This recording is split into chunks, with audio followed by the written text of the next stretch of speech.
Imagine waking up in Seoul, drinking coffee, and suddenly learning that in a few minutes, your city could be hit by more artillery shells than Russia fires to Ukraine in an entire day. This isn't a scenario from a disaster movie. This is the reality that 50 million South Koreans have lived with every day for over 70 years. North Korea has over 21,000 guns and missile launchers aimed at the South's capital, capable of firing 100,000 shells in 1 minute. For comparison, according to European Commission data, Russia fires between 40,000 and 50,000 artillery shells at Ukraine daily. This means that North Korea needs only 5 minutes to exceed this number. Under such circumstances, artillery is not simply another weapon, it's a matter of life and death for an entire nation.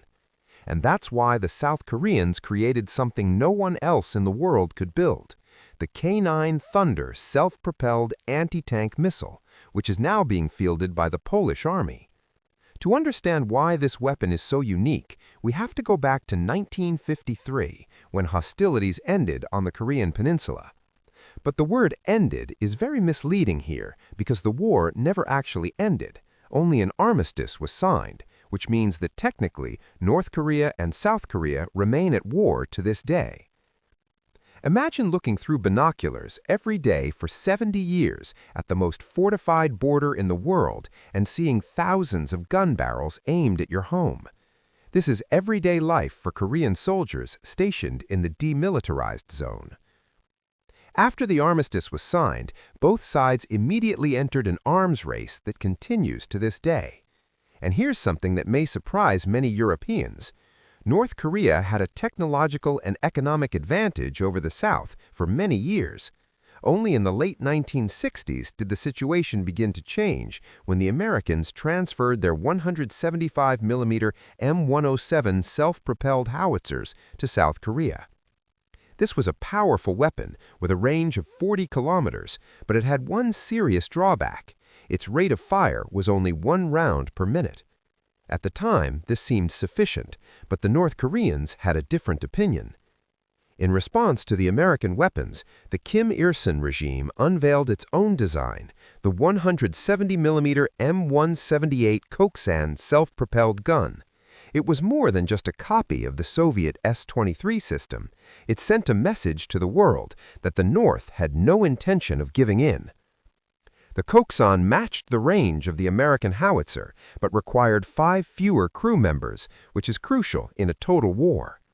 However, the real problem arose when the North Koreans introduced rocket-propelled missiles, which extended the range of their artillery by an additional 20 kilometers. Suddenly, it turned out that the South had a serious problem, as the enemy could fire farther and more accurately. However, both sides shared a common problem, one that neither could solve. The artillery crews were completely defenseless against shrapnel and counter-battery fire. The crews operated in the open, exposed to a rain of shrapnel that could eliminate the entire crew in seconds without destroying the gun itself.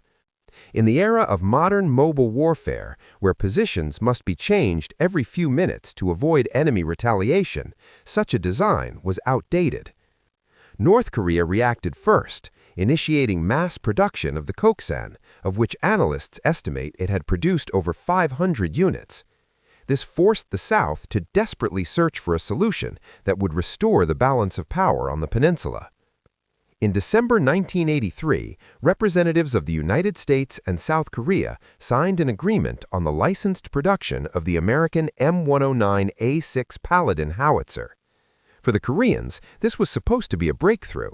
It offered the opportunity to build a modern weapon on their own territory, but the agreement contained a catch that caused frustration in Seoul. Although South Korea wanted to produce every component of the vehicle in-house to develop its own arms industry, the terms of the contract required importing 37% of the parts from abroad. This meant constant dependence on external suppliers, and in event of conflict, such dependence could prove fatal. Worse still, the M109 was a system designed decades earlier, and while it remained a reliable weapon, it could not match the range North Korea achieved with its improved Koksan version from 1989. The Korean military looked to the northern border and knew that licensed production of old American equipment would not be enough. They needed something completely new, something unencumbered by intellectual property restrictions and political constraints. They needed a weapon they could design and build entirely themselves, from the first screw to the last electronic system. And it was this desperate need for independence that sparked the Rocket German. This is the story of a country that initiated a project that would change the global artillery market forever. The South Korean Ministry of Defense made a decision that, at the time, seemed crazy. Instead of continuing to rely on American technology and paying for licenses, they decided to create their own self-propelled howitzer from scratch. In 1989, work officially began on a new artillery system that was intended to surpass everything that had previously existed on the Korean peninsula.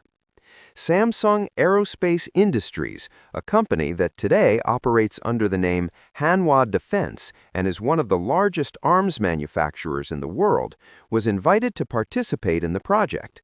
But at that time, no one believed that the Koreans were capable of building anything that could compete with Western designs.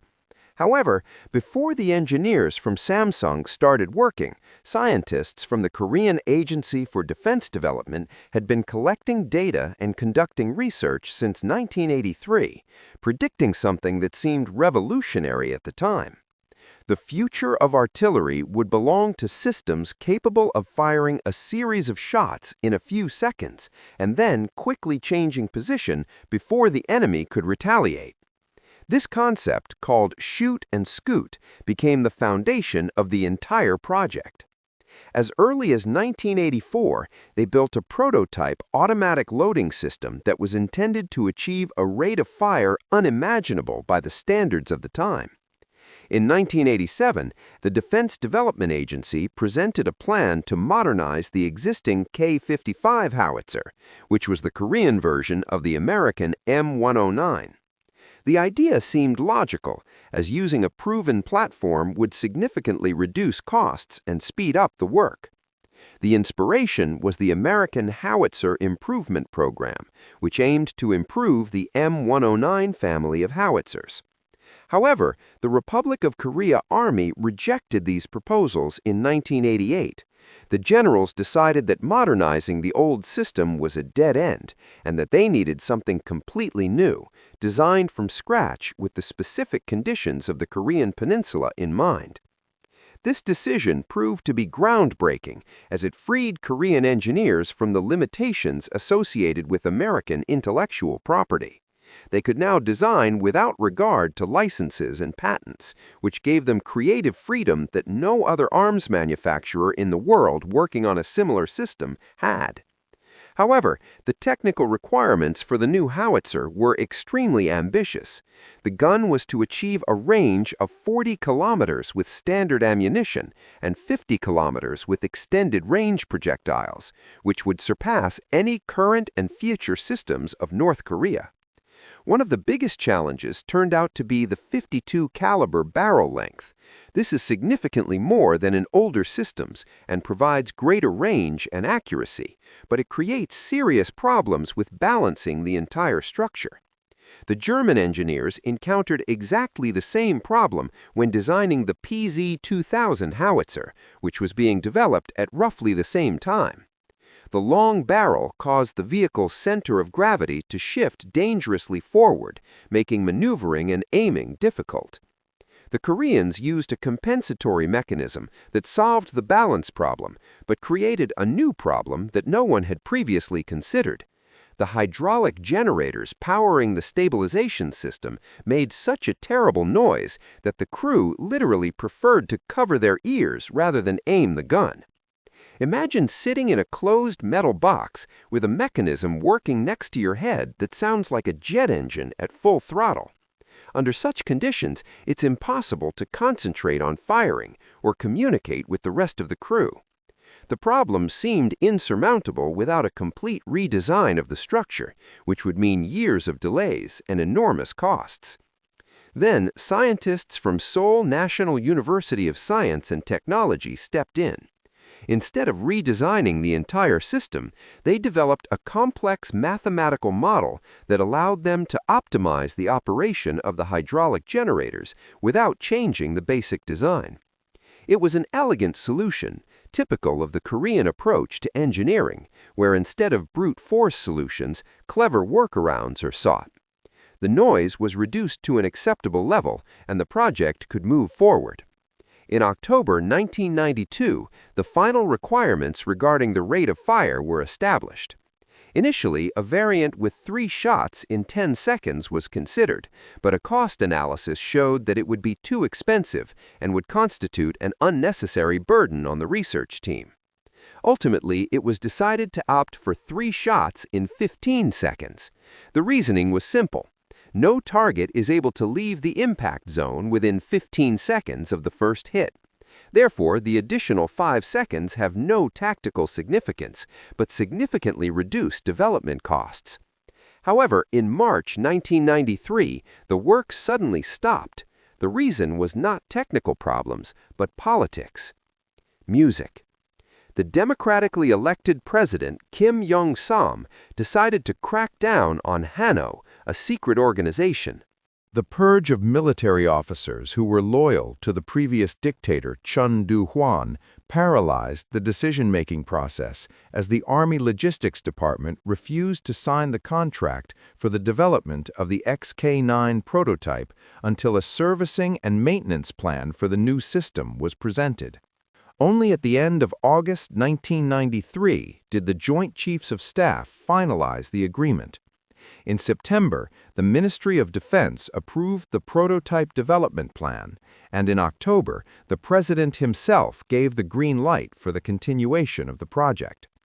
The project, which received the green light from the President, immediately encountered another obstacle, this time related to something that is absolutely fundamental in artillery, namely, accuracy. When you mount a howitzer on a vehicle and try to hit a target 30 or 40 kilometers away, every slightest error is multiplied to absurd proportions. The engineers discovered that the vehicle's suspension introduced microscopic vibrations that completely disrupted the fire control system. Initial tests showed that the so-called localization coefficient, that is, the ability to precisely determine one's own position and the angle of inclination of the barrel, was only 45%. This meant that more than half of the shells could miss the target even under ideal weather conditions. To understand the scale of the problem, simple mathematics is sufficient. Changing the barrel elevation angle by just 1 degree when firing at a distance of 32 kilometers results in the projectile deviating from the target by 550 meters. That's over half a kilometer of difference with a minimal error that is practically imperceptible to the naked eye. In combat conditions, where every projectile and every second counts, such inaccuracy disqualified the entire system. Critics of the project rubbed their hands together, claiming that the Koreans had overreached themselves and should return to buying proven American weapons instead of wasting money on experiments. The solution came from 2 directions simultaneously. Firstly, a hydro-pneumatic suspension was used, replacing the classic mechanical solution.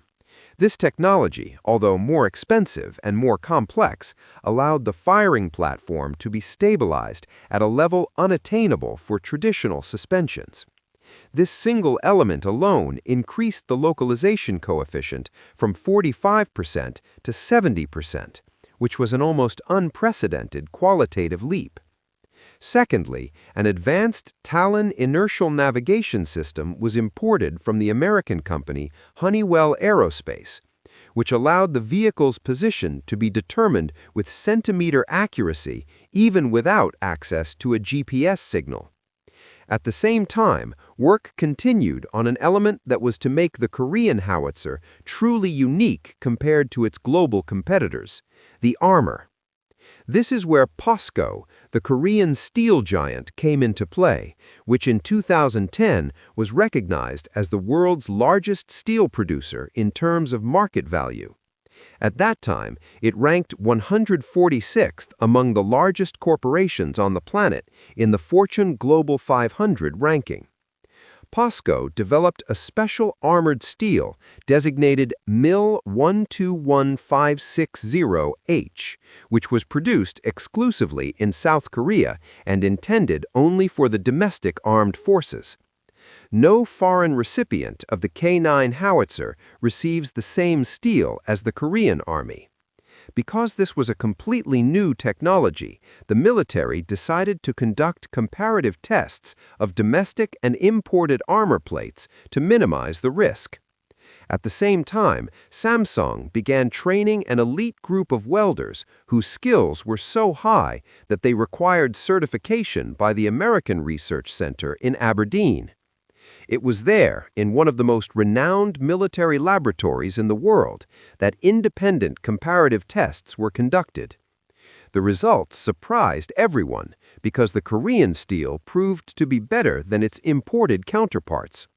The domestic product, manufactured by a company that most Europeans had never heard of, outperformed established Western brands in the most demanding ballistic tests. In parallel with the work on the armor, a system was developed to solve one of the biggest problems of modern artillery, namely replenishing ammunition in combat conditions. Classic howitzers, after firing their supply of shells, require manual loading by the crew, which must leave the protected interior of the vehicle and work in the open. In times when North Korea was developing its arsenal of chemical and biological weapons, such a procedure was tantamount to a death sentence. Therefore, alongside the K9 howitzer, the K10 resupply vehicle was developed, which can be called a robotic assistant to the howitzer. The K10 shares the same chassis, drivetrain, and suspension with the howitzer, ensuring identical mobility and the ability to operate in the same terrain conditions. Its main task is to automatically transfer ammunition to the K9 at a rate of 12 rounds per minute without either crew having to leave their vehicle. The system is so advanced that it allows for the selection of specific types of ammunition. And propellant charges even in complete darkness. The supply vehicle can carry over 70,000 rounds of ammunition and deliver them via a special feeder that connects directly to the howitzer's loading system. The real test for the entire system came on November 23, 2010, when North Korea unexpectedly opened fire on Yeonpyeong Island. The 7th Artillery Battalion of the Republic of Korea Marine Corps received orders to immediately counterattack. This was the first time the K9 had been used in real combat, and unfortunately, not everything went according to plan. In one of the howitzers, a shell jammed in the barrel due to a faulty propellant charge, temporarily disabling the gun. 3 of the 4 K9 vehicles were hit during the initial barrage, damaging internal components and causing an explosion in one of the vehicles. However, what happened next proved the value of the Korean armor. Despite direct hits, none of the crew members were killed or seriously injured. The POSCO steel withstood the test it was designed for, protecting the people inside from shrapnel and the shock wave. The crews quickly regrouped and returned fire, proving that the K9 can take a hit and return it with double the force.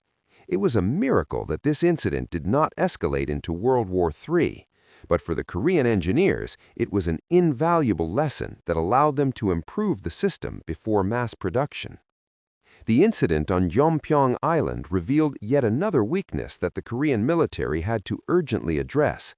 It turned out that the AN/TPQ-37 radar system used to locate enemy artillery positions and track incoming missiles was insufficient to cover the vast, heavily fortified coastline of North Korea.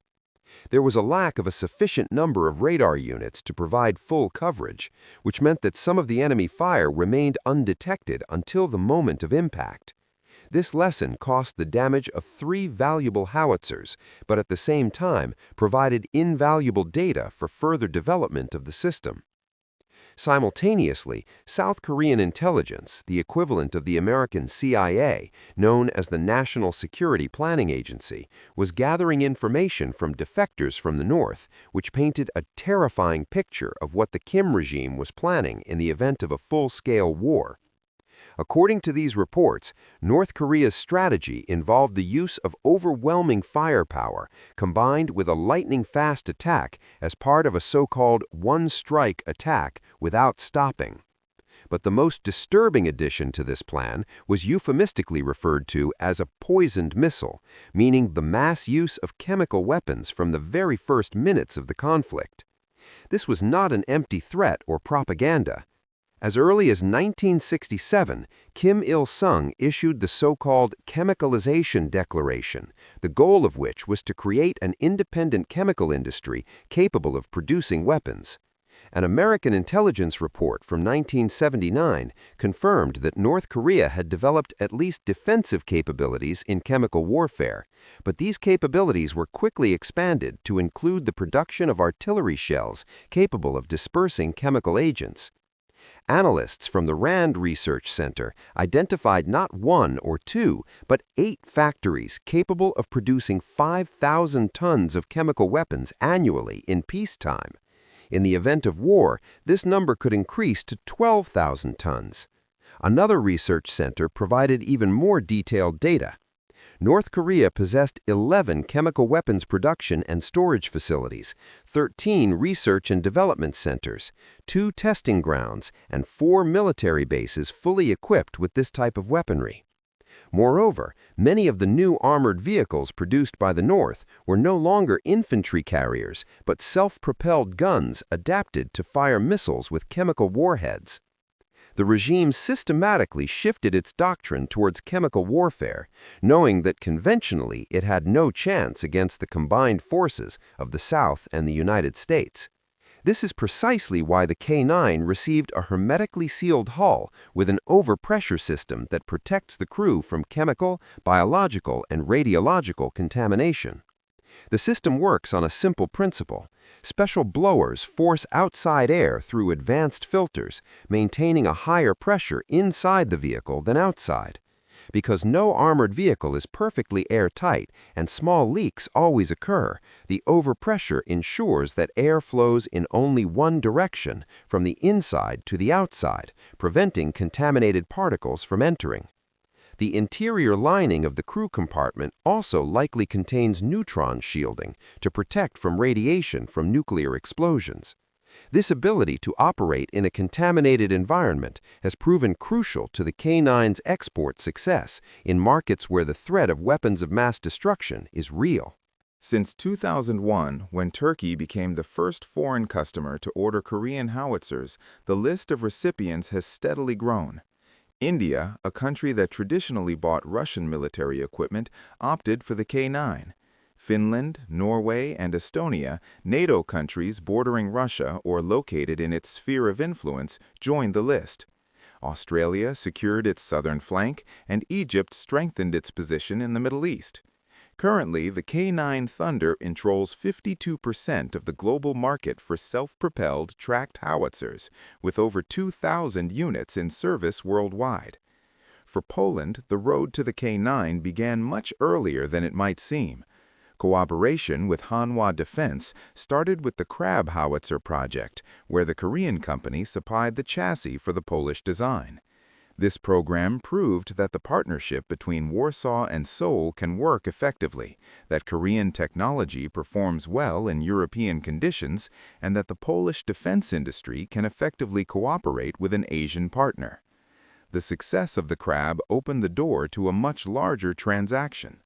On August 26, 2022, a contract worth $2.4 billion was signed at a military base in Morong in northern Poland.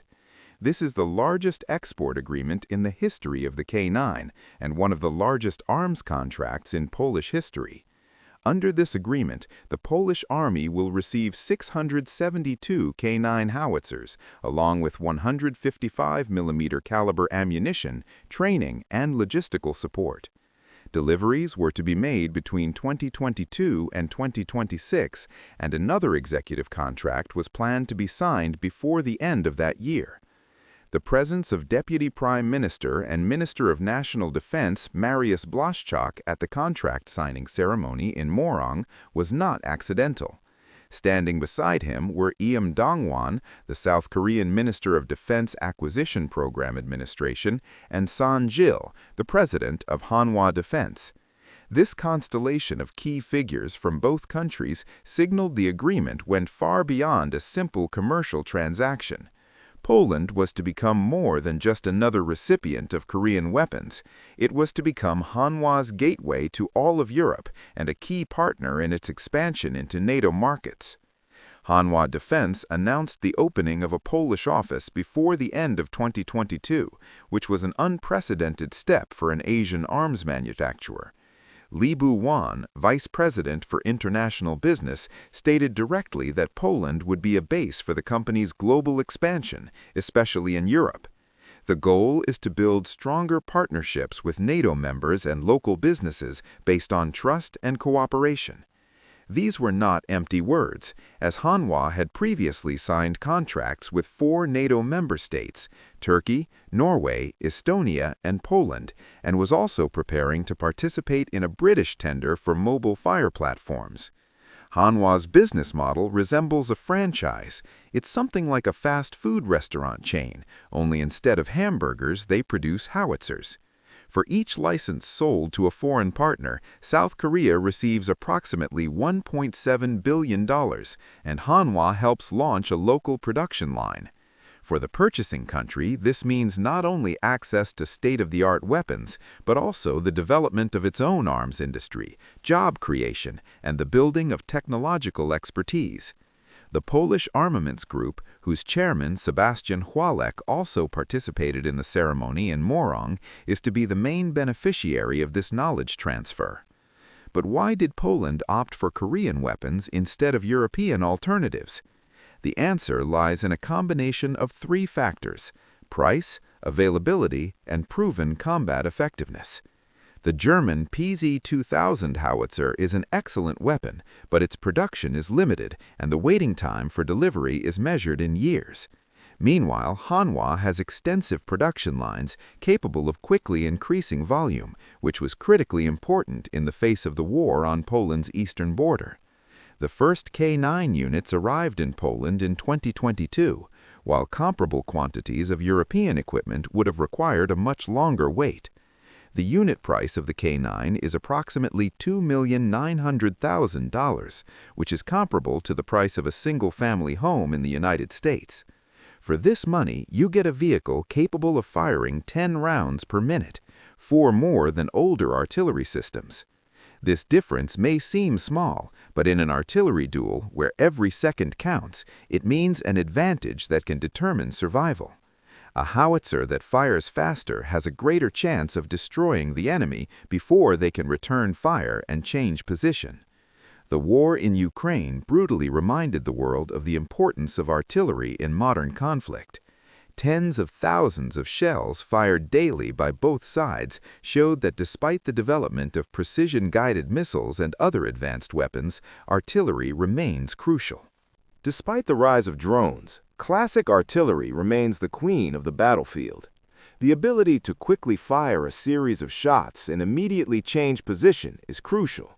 This concept, which Korean engineers envisioned back in the 1980s, proved key to survival on the modern battlefield.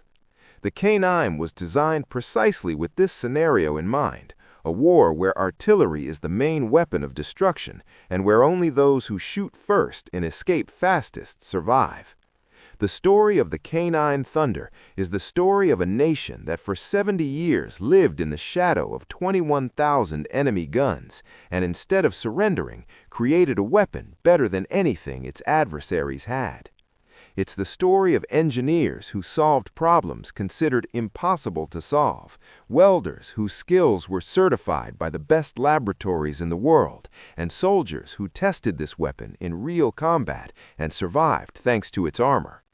Now, this same technology, forged in the fire of the Korean conflict, is reaching the hands of Polish artillerymen who stand on NATO's eastern flank and look towards a country waging a war of aggression. The Koreans know something about war that no one else does. They know how to live with its specter every day and how to build weapons that allow them to survive. Poland has just bet on this knowledge and on the weapon that grew out of it.